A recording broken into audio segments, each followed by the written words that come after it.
अब गर्ने भनेको बियरको बोतलमा पेट्रोल हाल्ने अनि आगो लगाएर पुलिसतिर फाल्ने, जसले गरेर पुलिसहरू जलेर मरुन्। डिस्कर्डमा पहिचान नखुल्ने एउटा आइडीबाट 15 पटकसम्म यो मेसेज आयो। यो सँगै मोलोटोभ ककटेल बनाउने उपाय सिकाएर अरू मेसेजहरू पनि आउन थाले। बोतल ल्याउने र कुन कुन इन्ग्रेडियन्ट्स कसरी हाल्ने भन्ने सिकाएर डिस्कर्डमा धेरै मेसेजहरू आइरहेको थियो, तर त्यो मेसेज कसले पठाएको भन्ने थाहा थिएन। 23 गते संसद भवनको गेट जलाउन त्यस्तै मोलोटोभ ककटेल अर्थात् पेट्रोल बम प्रयोग भएको थियो। मैले अहिले दिँदै गरेको सूचना गौरव पोखरेल र दया दुधराजले इकान्तिपुरका लागि खोज गरेर तयार पारेको रिपोर्टमा समावेश छन्। आगो निभे पनि बलिरहेको प्रश्न, के आगजनीमा केमिकल पनि प्रयोग भएको थियो भन्ने रिपोर्ट तपाईहरुले अहिले पनि इन्टरनेटमा खोजेर पढ्न सक्नुहुन्छ। आन्दोलनको तयारीका लागि डिस्कर्डमा 2वटा सर्भर बनेका थिए, युथ अगेन्स्ट करप्सन र युवा हब। अरू कुरा चर्चा गर्नु अगाडि डिस्कर्ड किन प्रयोग गरियो भनेर बुझौँ।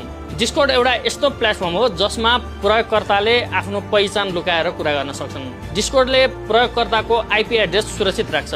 यसले आफ्नो प्रयोगकर्ताको डाटा दिँदैन, जसले गर्दा सरकारी तहबाट पनि यहाँको डाटा लिन सक्दैनन् भन्ने विश्वास आन्दोलनकारीहरूलाई थियो। फेसबुक या अन्य प्लेटफर्ममा तपाईले हिंसात्मक कुरा गर्नुभयो भने तपाईलाई सस्पेन्स या ब्यान गरिदिन्छ, तर डिस्कर्डमा त्यसको कुनै फिल्टर हुँदैन। डिस्कर्ड आफैमा एउटा विवादित प्लेटफर्म हो। धेरै ठूला षड्यन्त्र र अपराधमा डिस्कर्डको प्रयोग भएका धेरै उदाहरणहरू छन्। आन्दोलनको योजना बनाउन डिस्कर्ड प्रयोग गर्ने आइडियाको पछाडि नै केही न केही तयारी जोडिएको थियो भन्ने कुरा स्पष्ट छ। हामीले बुझाउन सक्नुपर्छ कि 24 गतेका लागि पेट्रोल बम 22 गते नै बनाइसकेको थियो। आवश्यक हतियार 22 गते नै तयार गरिएको थियो। आगो लगाउन केमिकल प्रयोग भएको थियो भन्ने रिपोर्ट न्युयोर्क टाइम्समा आएको छ। त्यो केमिकल आन्दोलनभन्दा अगाडि नै तयार गरिएको थियो। जो त्यो आन्दोलनको साक्षी हुनुहुन्छ, यो आक्रोशको बेला संसद भवन जल्दा तपाईँ खुसी त हुनुभयो होला, तर पक्कै पनि तपाईँको हातले पेट्रोल बम बनाएको थिएन। तपाईँले पक्कै पनि आगो जोस्नु भएको थिएन। ढुङ्गा त तपाईँले पनि हान्नुभयो होला, तर केमिकल चाहिँ तपाईसँग थिएन।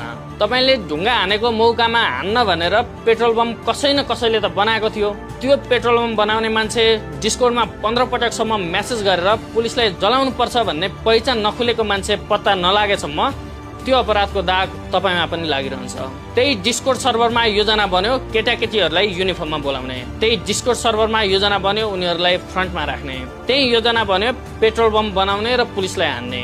त्यही योजना बन्यो नेताका घर जलाउने। सिंहदरबार, संसद भवन र सर्वोच्च अदालत जलाउने योजना पनि त्यही बन्यो। त्यही योजना बन्यो गाउँगाउँसम्मका प्रहरी चौकी र सरकारी भवनहरू जलाउने। त्यस गते जसरी पनि गोली चल्नै पर्ने थियो, जसरी पनि देशभर आक्रोश ल्याउनै पर्ने थियो, किनकि उनीहरूले बनाएर राखेका पेट्रोल बम, उनीहरूले ल्याएका आगो लगाउने केमिकल र उनीहरूले